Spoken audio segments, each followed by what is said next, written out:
नमस्कार दोस्तों, स्वागत है आप सभी का आपके अपने YouTube channel GK search engine पर।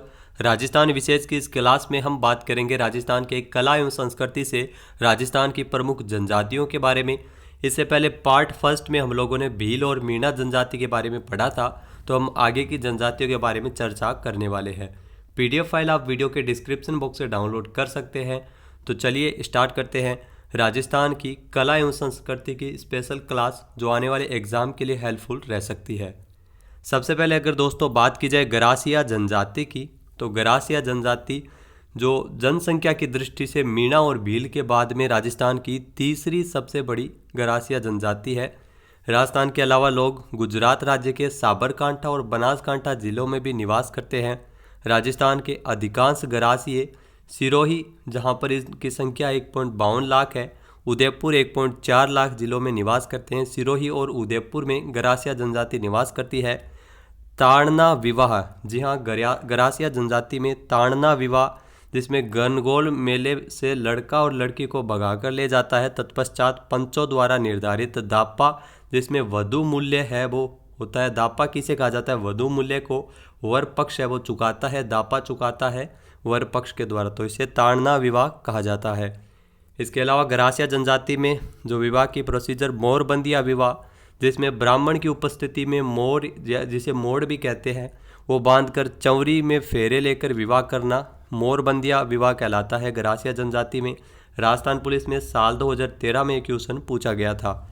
खेवणा नाता विवाह, ये गरासिया जनजाति में किसी भी कारणवश कोई विवाहित स्त्री किसी अन्य पुरुष के साथ रहने लग जाती है और प्रेमी उसके पति को दंड की राशि देता है, जिसको खेवणा कहते हैं। इसके अलावा पहरावना विवाह, जी हाँ, ये भी गरासिया जनजाति में ब्राह्मण की अनुपस्थिति में नाम मात्र के फेरे लेकर विवाह जो किया जाता है उसको पहरावना विवाह कहते हैं। छेड़ा छूट, जिसमें पति द्वारा दंड चुकाकर पत्नी को तलाक देने की जो प्रथा है गरासिया जनजाति में, जिसे छेड़ा छूट के नाम से जानते हैं। जीवित नाता, कोई पुरुष किसी स्त्री के पति को राशि देकर उसे विवाह कर सकता है, यह भी प्रथा है जीवित नाता जिसे कहा जाता है गरासिया जनजाति में। घेर या घोर, जिसमें गरासियों के घर को घेर कहते हैं। जी हाँ, ये इंपॉर्टेंट क्वेश्चन एग्जाम में ज़रूर पूछा जा सकता है। और घरों के समूह को फालिया कहा जाता है या फलियाँ भी कहते हैं। तो घेर या घोर गरासियों के घर को कहा जाता है, ये आपको ज़रूर ध्यान में रखना है। इसके अलावा सहलोत या पटेल, जो गरासियों के गांव या बस्ती का जो मुखिया होता है उसको सहलोत भी कहा जाता है, पटेल भी कहा जाता है। काफ़ी बार एग्ज़ाम में यहाँ से क्वेश्चन डायरेक्ट पूछ लिए जाते हैं। मोर, मोर को आदर्श पक्षी मानते हैं गरासिया जनजाति में, और सफ़ेद पशुओं को पवित्र मानते हैं। जो सफ़ेद पशु होते हैं उनको पवित्र माना जाता है। आखा तीज, गरासियों के नव वर्ष की शुरुआत इसी दिन से होती है, आखा तीज से। सोहरी किसे कहा जाता है? तो सोहरी गरासियों के अनाज भंडारण की कोठी होती है, जिसे सोहरी के नाम से जानते हैं। हुरे, जो मृत गरासियों का स्मारक बनाया जाता है उनको हुरे के नाम से पुकारा जाता है। मृत जो गरासिया है उनके स्मारक बनाए जाते हैं, उन स्मारकों को हुरे कहा जाता है। कांधिया या मेक, मृत्यु के 12वें दिन रिश्तेदारों को मांस एवं मक्के का दलिया खिलाना, जिसे कांधिया कहा जाता है। मृत्यु के 12वें दिन रिश्तेदारों को मांस या मक्के के दलिया खिलाया जाता है गरासिया जनजाति में। इसके अलावा अगर बात की जाए भाकर या बावसी, गरासियों के लोकप्रिय देवता है भाकर या बावसी, तो ये आप ध्यान रखिएगा। मनखोरो मेलो, जिसमें आबू रोड सिरोही के निकट सियावा गांव में गरासियों का सबसे बड़ा मेला होता है, मनखोरो मेलो, जिसका आयोजन किया जाता है आबू रोड सिरोही में। झूलकी, गरासिया स्त्रियों पुरुषों का कमीज जैसा जो वस्त्र होता है उसे झूलकी कहा जाता है। हारी भावरी, गरासियों में प्रचलित सामूहिक कृषि पद्धति को हारी भावरी कहा जाता है। गरासिया जनजाति के प्रमुख मेले अगर बात की जाए तो नक्की आबू में ये मेला भरता है। सियावा में भी जैसा कि आप देख सकते हैं मेले का आयोजन किया जाता है, जो गरासिया जनजाति के प्रमुख मेला है। मार्कुंडेश्वर जी, जो आजारी सिरोही में इस मेले का आयोजन किया जाता है। गरासिया जनजाति के लोग प्रतिवर्ष माघ महीने में देवरा बावसी, जो भैरू जी महाराज की विशेष पूजा अर्चना की जाती है, प्रतिवर्ष माघ महीने में इस पूजा अर्चना को किया जाता है। उसके बाद दोस्तों अगर बात की जाए सहरिया जनजाति के बारे में, तो सहरिया जो शब्द है उसकी उत्पत्ति फारसी शब्द शहर से हुई है, जिसका अर्थ होता है जंगल में निवास करने वाले। जी हाँ, जंगल में जो निवास करने वाले हैं सहरिया जनजाति। राज्य में सहरिया जनजाति 12 जिले की शाहबाद एवं किशनगंज तहसीलों में रहती है। सहरिया जनजाति प्रसिद्ध आपको पूछ लिया जाए तो 12 ही इसका आंसर है, 12 शाहबाद एवं किशनगंज में रहती है। भारत के अधिकांश सहरिया मध्य प्रदेश, जहां पर इनकी संख्या 6.15 लाख है, उसके बाद में राजस्थान 1.11 लाख राज्यों में निवास करते हैं। मध्य प्रदेश राज्य में लोग मुरैना, श्योपुर, शिवपुरी, भिंड, ग्वालियर, दतिया, विदिशा एवं गुना जिलों में निवास करते हैं। तो ध्यान रखना, राजस्थान में ग्रास्य जनजाति और मध्य प्रदेश में निवास करती है। क्वेश्चन यहाँ से एलडीसी में पूछा गया था और काफ़ी बार एग्जाम में क्वेश्चन आता है। इसके अलावा जो सहरिया जनजाति की अगर बात की जाए तो इसमें धारी जो संस्कार होता है, मृत्यु के तीसरे दिन अस्थियां तथा राख को एकत्र कर पुनर्जन्म का शकुन देकर सीताबाड़ी 12 की बाणगंगा में अस्थि विसर्जन किया जाता है। सीताबाड़ी 12 की बाणगंगा जिसे कहा जाता है, सीताबाड़ी में अस्थि विसर्जन किया जाता है। शहरियों का कुंभ सीताबाड़ी 12 के मेले को कहते हैं। बहुत बार ये क्वेश्चन एग्जाम में काफ़ी बार रिपीट होता है। सहरिया जनजाति का जो कुंभ है सीताबाड़ी 12 के मेले को जिले की शाहबाद तहसील में केलवाड़ा के निकट सीताबाड़ी नामक स्थान पर ज्येष्ठ अमावस्या को भरता है। इस स्थान का संबंध सीता माता के वनवास से जोड़ा जाता है। यहाँ पर सहरिया युवतियों का स्वयंवर भी आयोजित किया जाता है। इसके अलावा दोस्तों, सहरिया जनजाति में कोतवाल जो शहरियों के मुखिया को कहा जाता है, इसकी छोटी बस्ती को सहराना तथा बड़े गांव सहरोल या सहरोली कहे जाते हैं। फाग, ये आप सभी को पता है, होली के अवसर पर सहरिया लोग घर घर जाकर फाग गीत गाते हैं एवं नृत्य करते हैं। इसके अलावा दोस्तों, अगर बात की जाए कुशीला की, तो सहरिया लोगों के द्वारा अनाज तथा अन्य घरेलू सामान का भंडारण करने के लिए मिट्टी एवं गोबर से निर्मित कोठी बनाई जाती है, जिसे कुशीला कहा जाता है सहरिया जनजाति में। हीड़ या हीड़ा, दिवाली के अवसर पर सहरिया के जनजाति के लोगों द्वारा जो गीत गाए जाते हैं उनको हीड़ या हीड़ा कहते हैं। होली के अवसर पर जो गीत गाए जाते हैं उनको फाग कहा जाता है। इसके अलावा टापरी, शहरियों का घास फूस से निर्मित जो घर होता है, टापरा मारवाड़ी जो शब्द समझते हैं आप सभी, टापरी कहा जाता है शहरियों का घास फूस से निर्मित घर। गोपना, जंगलों में पेड़ों पर शहरियों की मचाननुमा झोंपड़ी को गोपना, कोरवा या टोपा भी कहते हैं। इसके अलावा कोडिया जो शहरियों की कुल देवी है, ये आप ध्यान रखिएगा, शहरियों की कुल देवी जिसको कोडिया कहा जाता है। इनके आराध्य देवता तेजाजी महाराज और ऋषि वाल्मीकि है सहरिया जनजाति में। वेशभूषा, सहरिया जनजाति जो पुरुष कमर में पंचा तथा ऊपर सलूका पहनते हैं और सिर पर कपट्टा बांधते हैं। जी हाँ, सिर पर कपट्टा बांधते हैं, सहरिया जनजाति की ये वेशभूषा है। इसके अलावा दोस्तों, बात की जाए रेजा या रेजी किसे कहा जाता है, तो सहरिया स्त्रियों का विशेष वस्त्र होता है जिसको रेजा या रेजी कहते हैं।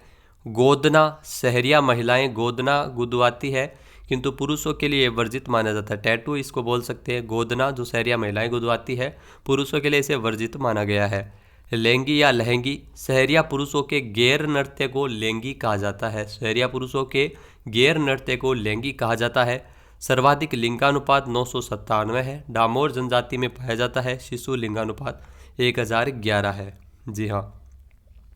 इसके अलावा अगर बात की जाए डामोर जनजाति की, तो डामोर जनजाति जिसका निवास स्थान एवं कार्य है जो खैर के वृक्ष से कत्था बनाने के कार्य में दक्ष अधिकांश डामोर डूंगरपुर जिले की सिमलवाड़ा पंचायत समिति क्षेत्र में रहते हैं।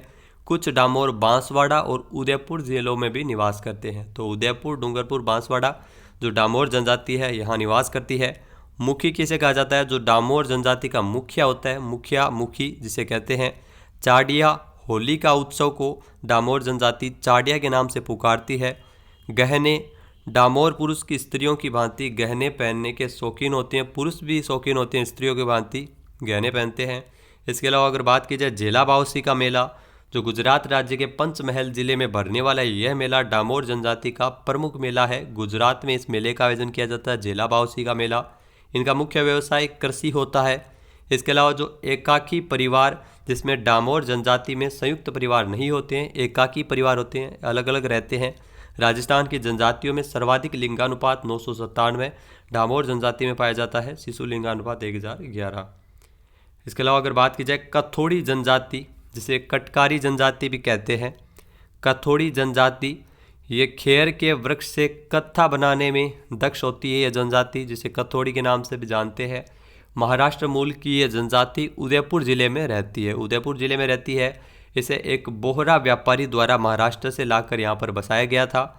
बोपा किसे कहते हैं? कथोड़ी समुदाय का जो मुखिया होता है उसको बोपा कहा जाता है। इसके अलावा खोलरा या खोलड़ा जो घास फूस से बना झोंपड़ा होता है कथोड़ी जनजाति में, जिसको खोलरा कहते हैं। फड़का जो कथोड़ी महिलाओं द्वारा मराठी अंदाज में पहनी जाने वाली साड़ी, जिसको फड़का कहा जाता है। ये शब्द काफ़ी इंपॉर्टेंट है, एग्जाम में डायरेक्ट यहाँ से क्वेश्चन आता है। तो खेड़ के वृक्ष से जो कत्था बनाने में दक्ष होती है कथोड़ी जनजाति। प्रिय पेय, शराब इनका प्रिय पेय है और स्त्रियां भी पुरुषों की भांति शराब पीती है। आराध्य देव कंसारी माता, भारी माता, डूंगर देव, वाद्य देव, गाग देव इनके आराध्य देव है। वाद्य यंत्र तारपी, घोरिया, पखरी और बालीसर इनके जो वाद्य यंत्र बजाने वाले यंत्र है। कंजर जाति की बात की जाए तो कंजर जाति जो राजस्थान में कंजर एवं सांसी अनुसूचित जाति एससी वर्ग में शामिल जातियां हैं, इनके विशिष्ट संस्कृति एवं प्रथाओं के कारण इनका अध्ययन किया जाता है। निवास स्थान मुख्यतः हाड़ौती क्षेत्र ही होता है कंजर जाति का। कंजरों की आराध्य देवी रक्तदंती माताजी का मेला संतूर बूंदी में इस मेले का आयोजन किया जाता है। पटेल जो कंजर जाति का मुखिया होता है उसको पटेल कहा जाता है। हाकम राजा का प्याला जिसे पीकर कंजर जाति झूठी कसम नहीं खाते हैं। ये क्वेश्चन भी डायरेक्ट एग्जाम में पूछ लिया जाता है। हाकम राजा का प्याला होता है जिसे पीकर कंजर जाति झूठी कसम नहीं खाते हैं। मृत्यु संस्कार, इसमें मरते हुए व्यक्ति के मुंह में शराब की बूंदे डालने उसे जो शव का गाड़ने का रिवाज है वो प्रचलित है। मृत्यु संस्कार भी आप लोगों को ध्यान में है। मरते हुए व्यक्ति के मुंह में शराब की बूंदें डाली जाती है इसका थोड़ी कंजर जनजाति के अंतर्गत। वहीं अगर बात की जाए कंजर जाति में पांति मांगना किसे कहते हैं? कंजर जाति में पांति मांगना काम पर जाने से पूर्व इष्ट देवता से आशीर्वाद लेना, जिसको पांति मांगना कहा जाता है। चक्री नृत्य हाड़ौती अंचल में चक्री नृत्य है जो कंजर जाति की बालाओं द्वारा किया जाने वाला तेज गति का नृत्य है, जिसमें डफ, मंजीरा और नगाड़ा वाद्य यंत्रों का प्रयोग होता है। इसमें धाकड़ नृत्य, घोड़ी नृत्य और लहरी नृत्य भी काफ़ी प्रसिद्ध है। ऐसा माना जाता है कि कंजर लोग अपने घरों के दरवाजे बंद नहीं रखते हैं। तो ये क्वेश्चन पटवार में साल 2011 में क्वेश्चन पूछा गया था। इसके अलावा सांसी जाति की बात की जाए तो खानाबदोश जो सांसी, भरतपुर, धौलपुर और करौली जिलों इसके निकटवर्ती क्षेत्रों में निवास करने वाली एक घुमक्कड़ जाति है सांसी जनजाति। इसके अलावा आपको बता दें कि इसके 2 वर्ग है सांसी जाति में, जिसमें बीजा एवं माला है या मल्ला भी जिसे कहते हैं। ये लोग अपनी उत्पत्ति सांसमल नामक व्यक्ति से मानते हैं। इसके अलावा सांसी जाति में जो विधवा विवाह होता है, जिसमें विधवा विवाह प्रतिबंधित है। ये आप ध्यान रखिएगा, विधवा विवाह है वो प्रतिबंधित है सांसी जनजाति में। और इसमें अवैध संबंधों के लिए कठोर दंड भी दिया जाता है। राजस्थान के अलावा यह हरियाणा और पंजाब राज्यों में भी पाई जाती है सांसी जाति। तो दोस्तों ये थे राजस्थान की प्रमुख जनजातियों से संबंधित सभी महत्वपूर्ण फैक्ट्स। आई होप आपको वीडियो अच्छा लगा होगा। वीडियो की PDF फाइल आप वीडियो के डिस्क्रिप्शन बॉक्स से डाउनलोड कर सकते हैं। ये एकमात्र रिवीजन है और हम ज़्यादा से ज़्यादा रिवीजन कर सके ताकि एग्ज़ाम के लिए बेहतर हो सके। इसके लिए धन्यवाद आप सभी का। वीडियो देखने का धन्यवाद। जय हिंद, जय भारत, जय राजस्थान।